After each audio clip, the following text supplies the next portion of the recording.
Liver function test নিয়ে কিছু কথা বলি। লিভার তো এটা দাবি করতেই পারে, তাই না? দাবি তো করতেই পারে যে আমি এক মাস্টার অর্গান। এটা দাবি করতে পারে না, বলো তো? করতে পারে কি পারে না, বলো তোমরা? জি ম্যাম, পারে। আমরা জানি যে লার্জেস্ট অর্গান আমাদের বডিতে সেকেন্ড মোস্ট। আমরা যদি স্কিনকে ধরি মানে আনইন্টারাপ্টেড, তাহলে স্কিন হচ্ছে সবচেয়ে লার্জেস্ট অর্গান, সেকেন্ড লার্জেস্ট অর্গানই হচ্ছে আমার বডিতে লিভার, তাই তো? তাহলে তুমি যদি ইন্টারনাল অর্গানের কথা চিন্তা করো তাহলে আমরা বলতে পারি দ্য লার্জেস্ট অর্গান। তাহলে এটা মেইন অর্গান এবং মেটাবলিজমের জন্য তো সে মাস্টার অর্গান, তাই না? মেটাবলিজমের জন্য সবচেয়ে মানে আমি তোমাদেরকে মেটাবলিজম পড়ানোর সময় একটা কথা বলছি না, যে কোনো মেটাবলিজমে যখন বলবে সাইট, সাইটের পরে আমরা বলে থাকি কম্পার্টমেন্ট, তাই না? সাইট কোথায়? এক নামে আগে লিভারের কথা বলবা, লিভারকে কখনো বাদ দিবা না, কারণ ওটাকে মাস্টার অর্গান বলা হয়, মেটাবলিজমের জন্য মাস্টার অর্গান। এখন যদি এর কোনো সেল ড্যামেজ হয় তাহলে ওই যে বললাম যে সেলুলার ড্যামেজ হলে বা কোনো কিছু উল্টাপাল্টা হলে তখনই তার এই যে বিলিরুবিন, তারপরে তার ভিতরে যে এনজাইমগুলো আছে এগুলো বেড়ে যায় এবং এইগুলো আসলে আমরা ব্লাডে মেজার করি। ব্লাডে মেজার লিভার ফাংশন টেস্ট মানে কিন্তু এরকম না যে তুমি লিভারের একটা পার্টকে কেটে বের করে নিয়ে এসে ও ঠিকঠাক মতো কাজ করছে কি করছে না এটা দেখলে, এটা কিন্তু তা না। ব্যাপারটা হচ্ছে যে লিভার তোমার বডিতে ঠিকঠাক মতো কাজ করছে কি করছে না এই টেস্টগুলো আমরা ব্লাডেই করি। ব্লাডে করে আমরা বুঝতে পারি যে whether our liver is functioning properly or not। তাহলে বোঝা গেল? দেখো লিভার ফাংশন টেস্টের এই বিশাল বিশাল ডেফিনেশন এগুলো একটাও মুখস্থ করতে হবে না, আমি শুধু তোমাদেরকে বোঝানোর জন্য এই জিনিসগুলো নিয়ে এসেছি। সত্যনারায়ণের বই, এ বই সে বই ঘেটে আমি এই বিশাল বিশাল ডেফিনেশন নিয়ে আসছি। খেয়াল করে দেখো যে লিভার ফাংশন টেস্ট কি, এগুলো আসলে কিছু বায়োকেমিক্যাল ইনভেস্টিগেশন। সেই ইনভেস্টিগেশন করে আসলে আমরা কি অ্যাসেস করি, আমি যে আমার লিভারের ক্যাপাসিটিটা ঠিকঠাক আছে কিনা, ওর যে কাজ করার কথা ছিল সেই কাজগুলো ঠিকঠাক মতো করতে পারতেছে কিনা, এই জিনিসটাই দেখি। এবং এই যে আমি এই বায়োকেমিক্যাল টেস্ট গুলো কমনলি ব্লাডে করি, সাধারণত ব্লাডে করি, ইউরিনেও দু একটা করি, যেহেতু আগে তোমাদের দেখিয়েছি। এই যে টেস্ট গুলো করি এই সব টেস্ট গুলোকে কালেক্টিভলি আমরা বলে থাকি লিভার ফাংশন টেস্ট। কাজেই লিভার ফাংশন টেস্ট মানে কিন্তু এরকম না যে আমি লিভারকে বের করে নিয়ে আসে বা লিভারের কোনো টিস্যু নিয়ে এসে সেটাকে টেস্ট করতেছি। লিভার ফাংশন টেস্ট কিন্তু always done in blood sample. আচ্ছা, তাহলে আমি এই ব্লাডে তাহলে যে যা কিছু কিছু জিনিস আছে এক্সক্লুসিভলি লিভার সিনথেসাইজ করে, সেইটা যদি ঠিকঠাক মতো আমি পাই, মানে ব্লাডের ভিতরে ঠিকঠাক মতো পাই, তাহলে আমি বুঝবো যে আমার লিভার ঠিকঠাক মতো কাজ করতেছে। আর যদি দেখি যে না ওটা ঠিকঠাক মতো নয়, তাহলে আমি বুঝবো যে আমার লিভারের সিনথেটিক ফাংশনের কোনো ডেফিসিয়েন্সি আছে, তাই তো? আচ্ছা, এখন আমরা একটু চোখ বুলাই যাই, লিভার তো অনেক কাজ করে, তাই না? এই দুই একটা মেজর মেজর কাজের কথা একটু বলে দেয়, যেমন ওই যে বলেছিলাম central metabolic organ, synthetic function সব, মানে তোমরা তো জানো অল প্লাজমা প্রোটিন এবং blood including blood clotting factors গুলো, এই অল প্লাজমা প্রোটিন এক্সেপ্ট হচ্ছে তার ভিতরে হচ্ছে গামা গ্লোবিউলিন। গামা গ্লোবিউলিন ছাড়া বাকি তো সবই তৈরি করে লিভার, তাই না? Am I right? ঠিক আছে। জি ম্যাম। আর এক্সক্রিটরি ফাংশন কি, এই যে bile pigment, bile salt, cholesterol, আমার বডি থেকে যে কোলেস্টেরল এক্সক্রিট হয়ে যায় এটা জানো তো, মেজর রুট কিন্তু হচ্ছে যে লিভারের মাধ্যমে। লিভার বাইলের ভিতরে দিয়ে দেয়, বাইলের মাধ্যমে বের করে দেয়। আর স্মল পার্সেন্টেজ হচ্ছে যে স্কিনের ডিএস ফর্মেশনের মাধ্যমে। ডিটক্সিফিকেশন ফাংশন, এটা তো তোমরা জানো। ইউরিয়া সিনথেসিস কোথায় হয়? ইউরিয়া সিনথেসিস কোথায় হয় বলো তো? বলো। লিভারে। তাহলে আমরা বলি না যে এই যে ইউরিয়া ইনটক্সিকেশন একটা আছে না, sorry ammonia intoxication, ammonia intoxication যেটা হয় সেটা তো লিভার ফেলিওর হলেই হয়, তাই না? যদি কারো লিভার ফাংশন কম্প্রোমাইজড হয়, মানে লিভার ফেলিওর হয়, লিভার ঠিকঠাক মতো কাজ করতে পারতেছে না, তাহলে দেখো এই ammonia will not be converted into urea. অ্যামোনিয়াটাকে তো তুমি ইউরিয়াতে কনভার্ট করতে পারবা না। আমরা জানি যে toxic ammonia is converted into nontoxic urea within the liver, এবং liver is the only organ where urea is produced। আচ্ছা বলো তো এই ইউরিয়া বানানোর সময় কি কি লাগে বলো, না বলতে পারলে ফেল। কার্বন ডাই অক্সাইড আর অ্যামোনিয়া লাগে। হ্যাঁ, আমরা বলে থাকি না যে একটা পাথওয়ে যার নাম বলো একই সাথে বডির দুইটা ওয়েস্ট প্রোডাক্টকে বের করে দেয়। আমার বডিতে এমনই একটা waste product, carbon die oxide আরেকটা ওয়েস্ট প্রোডাক্ট। এই দুইটা ওয়েস্ট প্রোডাক্টকে দেখো দুইটা শত্রুকে একই সাথে ঘায়েল করলো, তাই না? দুইটা শত্রুকে দিয়ে এমন একটা জিনিস বানায় ফেললো। তো আমাদের এটা থেকে কি শিক্ষা নেওয়া উচিত? কি শিক্ষা নেওয়া উচিত বলো? এক ঢিলে দুই পাখি মারা। এক ঢিলে দুই পাখি মারার পাশাপাশি এই যে এরকম শত্রু, দুইটা শত্রুকে একসাথে কিভাবে মিত্র বানায় দেওয়া যায়, এটাও তো একটা তোমরা শিক্ষা নিতে পারো, পারো না? যে সবসময় খালি মানুষ ওর আর ওর ভিতরে শত্রুতা আছে, লাগাই দিলে যুদ্ধ, এটা না করে দুইটা শত্রুকে যে মিত্র বানায় দাও, এটা তো আমাদের জন্য একটা ভালো মেসেজ হতে পারে, তাই না? পৃথিবী জুড়ে এত যুদ্ধ, এত কিছু, এগুলো কি ভালো লাগে? আমার মাঝে মাঝে যখন ওয়ার মুভি টুভি দেখে আমার মন অনেক খারাপ হয়ে যাবে। কেন? তারপর কি দেখো, যুদ্ধ কি থেমে আছে? এই যুদ্ধের কোনো দরকার আছে তোমরা বলো তো? আমরা কি শান্তি প্রতিষ্ঠা করতে পারি না? যুদ্ধ হচ্ছে শান্তিকে বেটার না, বলো? তো এইখান থেকেও তো আমরা একটা শিক্ষা নিতে পারি যে ও কি করলো, দুইটা টক্সিক প্রোডাক্ট বডির দুইটাকে একসাথে মিলাই দিয়ে একটা নন টক্সিক সাবস্টেন্সে কনভার্ট করে দিল। তো আমরাও তো এটা করতে পারি, ভবিষ্যতে তোমরা এটা করবা। যে দুইটা দেশের ভিতরে শত্রুতা, মনে করে ইউএসএ আর চীন, দুইজনকে একসাথে আহ, কাজে লাগাই দিলা, দিয়ে এদের দুইজনকে দিয়ে একটা এমন কিছু বের করে নিয়ে আসলা, আলটিমেটলি একটা প্রোডাক্টিভ কিছু, তাই না? কারণ দুইটাই দেখো এত শক্তিশালী দেশ, ওরা দুইজন খালি শত্রুতা করে, শত্রুতা না করে তারা যদি দুইজন মিলে মিত্র হয়ে যেত, তাহলে ওয়ার্ল্ড সিনারিওটা চেঞ্জ হয়ে যেত। স্টোরেজ, এই যে কত কিছু স্টোর করে রাখতে পারে লিভার, তাই তো? তোমাদের কিন্তু এই যে এর ভিতরে কতগুলো এমসিকিউ লুকায় আছে। এই যে ভিটামিন বি 12, এ ডি, এইগুলো কি কি স্টোর থাকে লিভারে, কোন কোন আমার বডিতে কোন কোন ভিটামিন স্টোর থাকতে পারে। আচ্ছা, ইন্ডিকেশন কি? লিভার ফাংশন টেস্ট কখন করবা? দেখো এখানে আমি কতগুলো, যেমন ডায়াগনোসিস, লিভার ডিজিজ ডায়াগনোসিস করার জন্য। তারপরে হচ্ছে যে তুমি সিভিয়ারিটি, লিভার এই ডিসঅর্ডারের সিভিয়ারিটিটা কেমন, আমি একটু পরে তোমাদেরকে দেখাবো না। তো সেটাও আমরা ডায়াগনোসিস করতে পারি। আর এই যে ডিফারেন্সিয়াল ডায়াগনোসিস তো করতে পারি জন্ডিসের। তারপরে কিছু কিছু স্পেসিফিক কজ আমরা আইডেন্টিফাই করতে পারি। তারপরে হচ্ছে ফলো আপ মানে প্রগনোসিস দেখতে পারি আমরা, সিরিয়ালি ব্লাড নিয়ে নিয়ে দেখতে পারি যে আমি যে ট্রিটমেন্টটা দিচ্ছি এটাতে আমার লিভার রেসপন্স করছে কি করছে না, এটাও আমরা দেখতে পারি। তারপরে কোনো কমপ্লিকেশন অলরেডি ডেভেলপ করে গেছে কি যায় না, এটাও। এছাড়াও যেটা করতে পারি সেটা হচ্ছে যে স্ক্রিনিং করতে পারি। দেখা যায় যে আমরা মাঝে মাঝে পেশেন্টদেরকে যে ওষুধগুলো দিই, তোমরা জানো তো যে এই সমস্ত ওষুধগুলো কিন্তু আলটিমেটলি মেটাবোলাইজড হয় উইদিন দ্য লিভার। তো এই যে মেটাবোলাইজড হয়, এই মেটাবলিজমের এই কাজটা করতে করতে মানে টক্সিক, যে প্রত্যেকটা ওষুধের তো একটা টক্সিক এলিমেন্ট থাকে, অংশ থাকে, টক্সিক পার্ট থাকে, সেই টক্সিক পার্টটাকে কিন্তু নন টক্সিক পার্টে কনভার্ট করে লিভার, করে ওটাকে আলটিমেটলি বের করে দেয়। তো এটা জেনোবায়োটিক মেটাবলিজম, এটা হচ্ছে পোস্ট গ্রেডের বিষয়বস্তু, এই জন্য তোমাদের এটা এই সম্পর্কে ডিটেলস জানার দরকার নাই। আর ফার্মাকোলজিতে তোমাদেরকে যে একটু পড়াবে, আমি শুধু তোমাদেরকে এটা বলে রাখি যে আমি যে ওষুধই দেই না কেন আলটিমেটলি তার একটা ইফেক্ট আছে, লিভারের উপর তার একটা ইফেক্ট আছে।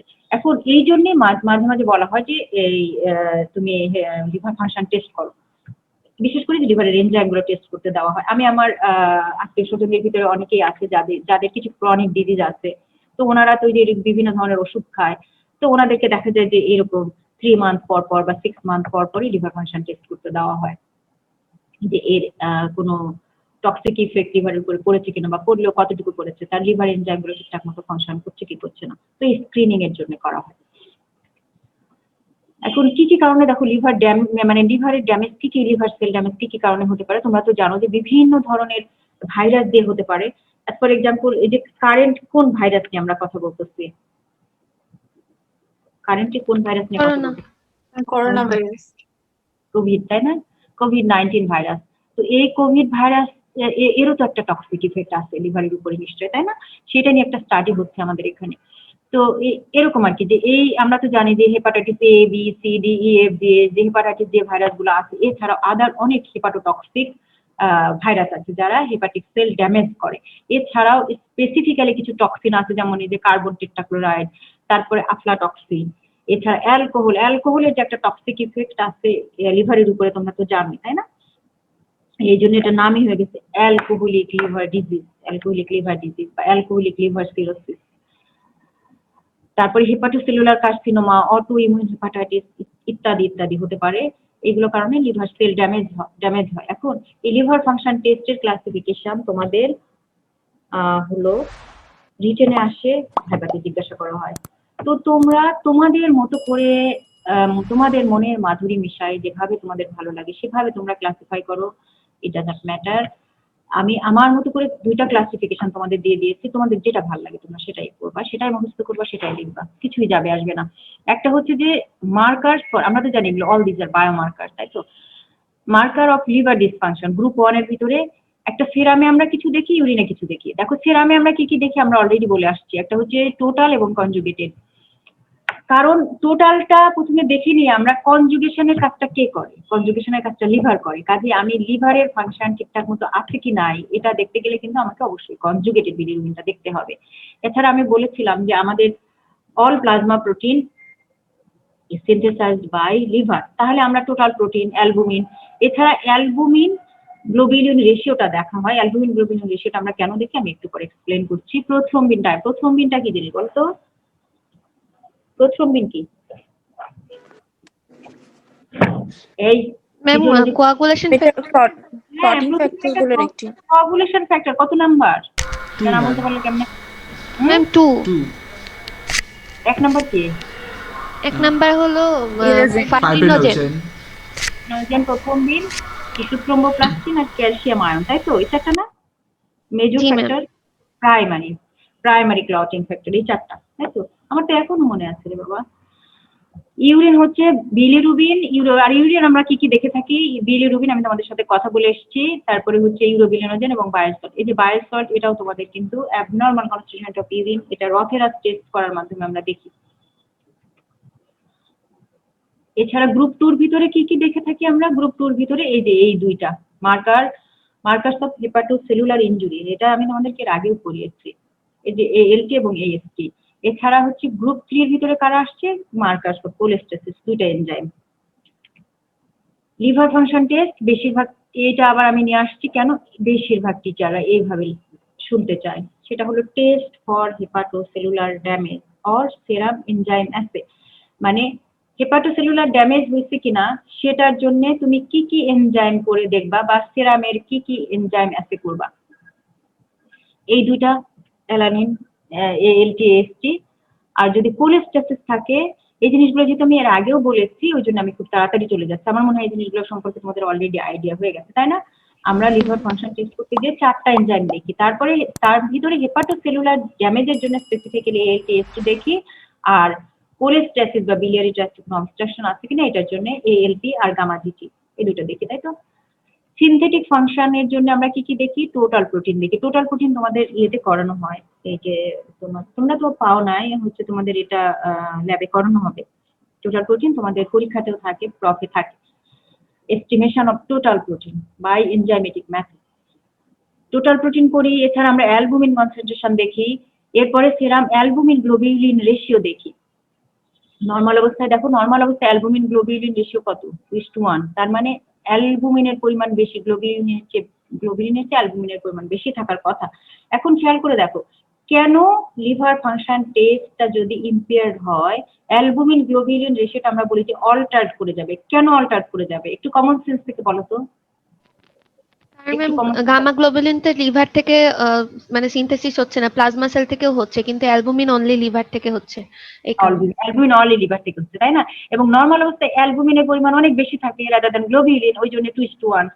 এখন এটা উল্টা যাবে, তখন তখন হচ্ছে এই যে এখানে মনে করো 1:2 হয়ে গেল, তাই না?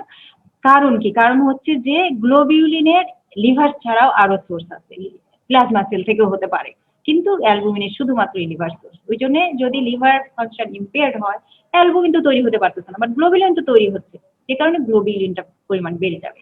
এরপরে প্রোথ্রম্বিন টাইমের কথা তোমরা সবসময় বলবা, prothrombin time will be prolonged, কি পি দিয়ে পি মনে রাখবা, prothrombin time will be prolonged. Normally হচ্ছে যে কত? 12 to 14 সেকেন্ড, 12 থেকে 14 সেকেন্ড। কিন্তু এই সময় দেখবা, এটা বলো তো ব্লিডিং টেস্ট না ক্লটিং টেস্ট? প্রোথ্রম্বিন কি ক্লটিং ফ্যাক্টর? জি ম্যাম, ক্লটিং। এটা একটা ক্লটিং ফ্যাক্টর, এটা হচ্ছে ক্লটিং টেস্ট, এটা দিয়ে আমরা ক্লটিং টেস্ট করি। আর একটু পরে আমি তোমাদেরকে বলতেছি যে কেন আমরা এই অ্যালবুমিনের চেয়ে প্রোথ্রম্বিন টাইম দেখাটাকে বেশি প্রেফার করি। তার কারণ হচ্ছে যে অ্যালবুমিনের হাফ লাইফ অনেক বেশি, নিয়ারলি 20 ডেজ, 20 দিন। 20 দিন পরে যে ও আবার তৈরি হচ্ছে, এই সেট চলে যাচ্ছে আরেক সেট আসতেছে। কিন্তু প্রোথ্রম্বিন টাইমে হচ্ছে যে মানে হাফ লাইফ খুবই কম। এই কারণে যদি কারোর ক্রনিক লিভার ডিজিজ নাকি অ্যাকিউট লিভার ডিজিজ, এটা দেখার জন্য আমরা সবসময় প্রোথ্রম্বিন টাইম দেখে থাকি। তোমাদেরকে এই প্রশ্নটা করে যে আমরা অ্যাকিউট এবং ক্রনিক লিভার ডিজিজ এটা ডিফারেন্সিয়েট করি কোন টেস্টের মাধ্যমে, সেটা হচ্ছে প্রথ্রম্বিন টাইমের মাধ্যমে। এরপর আসলে test for excretory and conjugation function, সেটা হচ্ছে সেরাম বিলিরুবিন। সেরাম বিলিরুবিন দেখে কিন্তু আমরা ওই যে এক্সক্রিয়েটরি এবং কনজুগেশন ফাংশন দুটোই দেখতে পারি, মানে ঠিকঠাক মতো কনজুগেশন হচ্ছে কিনা প্লাস এক্সক্রিট হচ্ছে কিনা দুটাই কিন্তু দেখা যায় সেরাম বিলিরুবিন এর মাধ্যমে। এরপরে মেটাবলিক ফাংশন দেখার জন্য গ্যালাক্টোজ টলারেন্স টেস্ট করা হয়, জাস্ট এটার নাম জেনে রাখো। এখন দেখো সেরাম অ্যালবুমিন, এটা হচ্ছে সবচেয়ে অ্যাবান্ডেন্ট প্রোটিন যেটা লিভার দিয়ে সিনথেসাইজ হয়। নর্মাল লেভেল কত এটা তোমাদেরকে একটু জানতে হবে, বিকজ এটা আমরা যখন করি টোটাল প্রোটিন যখন করি তার most important part of the total protein is occupied by albumin, তার মানে ওখানে অ্যালবুমিন পার্টটাই সবচেয়ে বেশি থাকে। তো এখানে সিনথেসিস যে আমি অলরেডি তোমাদের বলে আসছি যে হাফ লাইফ হচ্ছে 20 ডেজ। তো সেই কারণে এটা হচ্ছে যে সাধারণত ক্রনিক লিভার ডিজিজে, মানে তোমার লিভারে আসলে ইনজুরি আছে কি নাই এটা বুঝতে গেলে অন্তত 20 দিন তোমার অপেক্ষা করা লাগবে। সেরাম গ্লোবিলিন আমরা নর্মাল লেভেল হচ্ছে একটু দেখে নিও, এটা হচ্ছে আলফা এবং বেটা গ্লোবিলিনটা হচ্ছে লিভার থেকে হয়, আর আমরা গামা জি হয়ে গেছে কেন, এটা গামা গ্লোবিলিন হবে। গামা গ্লোবিলিন হচ্ছে প্লাজমা সেল থেকে হয়। এই কারণে যদি তোমার হাই সেরাম গামা গ্লোবিলিন ওই যে ক্রনিক হেপাটাইটিস তারপরে সিরোসিস এগুলোতে আমরা পেয়ে থাকি, কারণ কি তখন তো তোমার ইয়েটা তৈরি হতে পারছে না, অ্যালবুমিনটা তৈরি হতে পারছে না, এদিকে এই গামা গ্লোবিলিন ওই পার্টটা তখন বেড়ে গেল, কম্পেনসেট করার জন্য এটা বেড়ে গেল। ইমিউনোগ্লোবিন জি হচ্ছে অটো ইমিউন হেপাটাইটিসে বাড়ে, এগুলো লাগবে না তোমাদের, তোমরা শুধু জাস্ট এইটুকু জানলেই হবে যে অ্যালবুমিন আর গ্লোবিলিনের রেশিওটা অল্টার্ড হয়ে যায়। নর্মালি 2:1 থাকে, এটাই অল্টার্ড হয়ে যাবে, মনে করো 1:2 হয়ে যাবে। রেশিও অল্টার্ড আমি তোমাদেরকে বলে ফেলেছি। রেশিও কেন অল্টার্ড হয়ে যায়, কারণ গ্লোবিলিন লেভেলটা ইনক্রিজ করে, যেহেতু হাইপো অ্যালবুমিনিয়ামিয়া থাকে প্লাজমাতে, প্লাজমা প্রোটিন অ্যালবুমিনটা কমে গেছে, এটাকে কম্পেনসেট করার জন্য তখন গ্লোবিলিনটা বেড়ে যায়, এই জন্য এটা রেশিও অল্টার্ড হয়ে যায়। প্রথ্রম্বিন টাইম এটা তো আমি জানি যে এটা হলো যে লিভার থেকে শুধুমাত্র সিনথেসাইজ হয়, নর্মালি হাফ আওয়ার হচ্ছে মাত্র 6 আওয়ার। এই জন্য আমরা এটা দিয়ে প্রেজেন্ট কন্ডিশন মানে কি অ্যাকিউট লিভার ডিজিজ আছে কিনা এটা ডায়াগনোসিস করতে পারি। এখন বলো তো প্রথ্রম্বিন টাইম আরো একটা কারণে কিন্তু প্রলং হতে পারে, কি কারণে বলতে পারবা কেউ? কারো লিভার ফাংশন টেস্ট হ্যাম্পার্ড হলে প্রথ্রম্বিন টাইম প্রলং হতে পারে, আরো একটা কারণে প্রলং হতে পারে, বলো? এটা কিন্তু ভাইবার কোশ্চেন, জিজ্ঞাসা করে। লিভার ঠিকঠাক আছে বাট তারপরে ওর প্রথ্রম্বিন টাইম প্রলং, কি কারণে? কার ডেফিসিয়েন্সি বলে? তোমার কেমনে ভুলে গেলা তোমরা? অদ্রি মনে হচ্ছে বলবে, নাকি প্রীতম বলবে, কে বলবে? এই দুইজন ছাড়া তো আর কেউ রেসপন্স করে না, তোমরাও কি ভুলে গেছো? আচ্ছা, vitamin K dependent clotting factor গুলোর নাম বলো। জি ম্যাম, হ্যাঁ ভিটামিন কে, হ্যাঁ vitamin K dependent clotting factor 2719, তাই না? 27, তাহলে 2 নাম্বার প্রথম বিন, তাহলে ভিটামিন কে ডেফিসিয়েন্সি হলেও হতে পারে। কিভাবে এদেরকে ইয়ে করবা, আলাদা করবা? How will you differentiate whether the prothrombin time is prolonged is due to impaired liver function test or due to deficiency of vitamin K? How will you ma'am differentiate? Enzyme গুলা যদি এলিভেটেড থাকে তাহলে লিভারের problem, আর যদি না থাকে তাহলে শুধুমাত্র। করা যায় না? এর চেয়ে সহজ উপায় আছে না? এর চেয়ে সহজ হচ্ছে ভিটামিন কে ইনজেকশন দিয়ে দেওয়া। বুঝতে পারছো? ভিটামিন কে দিয়ে দিলা, তারপরেও দেখলা যে কোনো চেঞ্জ হয়নি, ভিটামিন কে দেওয়ার পরও যদি কোনো চেঞ্জ না হয় তাহলে বুঝতে হবে যে লিভারে কোনো প্রবলেম আছে। ঠিক আছে, এটা কিন্তু আমাদের ভাইবার কোশ্চেন। তারপরে আমি এটা না খুব একটা বলতে চাচ্ছি না, এগুলো তোমাদের অলরেডি বলা হয়ে গেছে। তো এটা সাধারণত আমি একটু শুধু এটা বলে যাই যে অ্যাকিউট হেপাটাইটিসে অনেক বেড়ে যায়। নর্মাল দেখো কত, নর্মাল হচ্ছে মনে করো 35, নর্মাল 35 থেকে 40 তুমি ধরে নাও, কত ফোল্ড বেড়ে গেছে। তোমার যদি অ্যাকিউট হেপাটাইটিস হয় তাহলে এই আমি কিন্তু এএলটি একটা এনজাইম দিয়ে কিন্তু এটা কি অ্যাকিউট হেপাটাইটিস কিনা এটা ইজিলি ডায়াগনোসিস করে ফেলতে পারবো। অ্যাসপার্টেট অ্যামাইনো ট্রান্সফারেজটাকে আমরা লেস স্পেসিফিক কেন মনে করি বলো তো? কেন aspartate amino transferase less specific মনে করি? কারণ এটা কার্ডিয়াক সেল, ব্রেইন এগুলাতেও থাকে। হ্যাঁ, কারণ হচ্ছে যে মায়োকার্ডিয়াল ইনফাকশনেও কিন্তু এসটি লেভেল আমরা করি, তাই না? এসটি বেড়ে যায় এই জন্য। অ্যালকালাইন ফসফেটেজ এটা কিন্তু লিভার ডিজিজের জন্য নন স্পেসিফিক, বিকজ এটা বোন ডিজিজে অনেক বেশি বেড়ে যায়, অনেক বেশি বেড়ে যায় বোন ডিজিজে।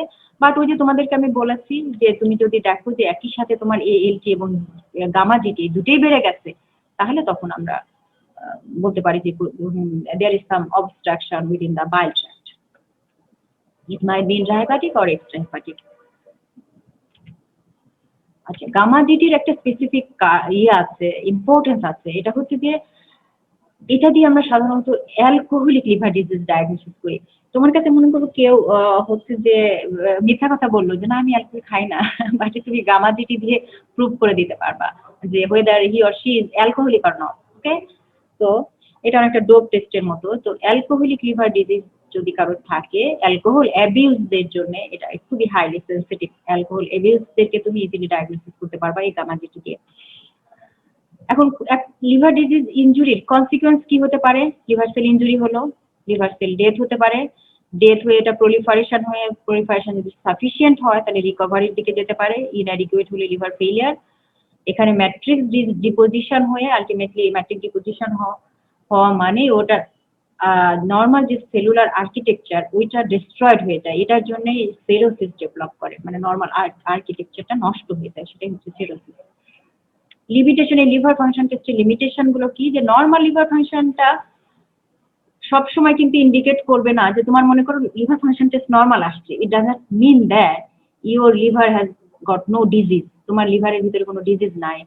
কারণ অনেক সময় লিভার ফাংশন টেস্ট নর্মাল আসছে, still there are some abnormalities present within the liver because liver has got high capacity. কারণ কি, লিভারের একটা অংশ মনে করো তোমার ডিস্ট্রয় নষ্ট হয়ে গেছে, বাকি যেগুলো আছে ওইগুলোই ওই ফাংশনটা চালায় নিচ্ছে, এত বিশাল বড় একটা অর্গান, তাই না? এই কারণে অনেক সময় এইটাই হচ্ছে একটা প্রবলেম যে তোমার অনেক সময় লিভার ডিজিজ আছে তাও তুমি আইডেন্টিফাই করতে পারছো না। অনেক সময় অ্যাসিমটোমেটিক পেশেন্টদের আবার কি থাকে, অ্যাবনর্মাল লিভার ফাংশন। দেখা যাচ্ছে যে পেশেন্টটা কোনো সিমটম নাই কিন্তু তুমি লিভার ফাংশন টেস্ট করে কিছু অ্যাবনর্মালিটিস পেলা, তখন তোমাকে কি করতে হবে? তখন অন্য আদার টেস্ট করে তোমাকে এক্সক্লুড করতে হবে, মানে on the basis of clinical examination, history etcetera. তো বোঝানো গেছে? আচ্ছা দেখো, এর কি এটা কুইজি এক নামে কি বলবো রে? দেবদাস পড়ো নাই? তোমরা কোনো শরৎচন্দ্রের বই কোনোদিন পড়ো নাই, তাই না? পড়েছি, এই যুগের পোলাপান শরৎচন্দ্রের ওই কঠিন ভাষা পড়ি ম্যাম। হয়তো কি আমাদের সময় তো আর এইসব ইন্টারনেট ছিল না। আমরা যখন স্কুলে পড়তাম তখন আমরা শরৎচন্দ্রের বইয়ের জন্য পাগল ছিলাম। তখনও হুমায়ুন আহমেদের শ্রীকান্ত পড়েছি। আর তখনও হুমায়ুন আহমেদের বই এত বেশি অ্যাভেলেবেল হয়নি, বুঝতে পারছো? তারপরে যখন আমরা মেডিকেল কলেজ টলেজে যখন পড়ি তখন থেকে হুমায়ুন আহমেদের বই একটু একটু আসলো। বাট হুমায়ুন আহমেদের বই তখন হচ্ছে অনেক দামি, মানে দামি একটা ব্যাপার ছিল, সবাই অ্যাফোর্ড করতে পারতো না। তো আমরাও অ্যাফোর্ড করতে পারি নাই, ওই ফ্রেন্ডদের কাছ থেকে ধার ধরে নিয়ে পড়ছি। তারপরে তো যখন মেডিকেলে পড়ি তখন এত ওয়াইডলি সার্কুলেটেড হলো হুমায়ুন আহমেদের বই, প্লাস হচ্ছে হুমায়ুন আহমেদের নাটক তখন এত কিছু চলে আসলো। তো ওই দেবদাসের কথা তো মনে আছে। তো এরকম দেবদাস হওয়ার কোনো দরকার নাই তোমরা এরকম মানে তোমাদের সবার তোমরা এই অল্প বয়স, মানে তোমরা তো টিনেজ ক্রস করে আসছো, তাই না? ডিপ্রেসড হয়ে এইসব খাওয়ার কোনো দরকার নাই। কারণ আমার কাছে তো মনে হয় তোমার লাইফটা অনেক ইম্পর্টেন্ট, অনেক precious, priceless, and you are going to be a doctor. এটার জন্য এটা আরো বেশি প্রাইসলেস, আরো বেশি ওয়ার্দি। তাহলে কি করতে হবে আমাদেরকে? এসবের দিকে না যেয়ে কোন দিকে যেতে হবে? তোমার লিভারটারে ঠিক রাখতে হবে, কারণ লিভার ঠিক না রাখতে তো তুমি লাইফে কিছুই করতে পারবে না, তাই না? তো that was all about today's class. তোমাদের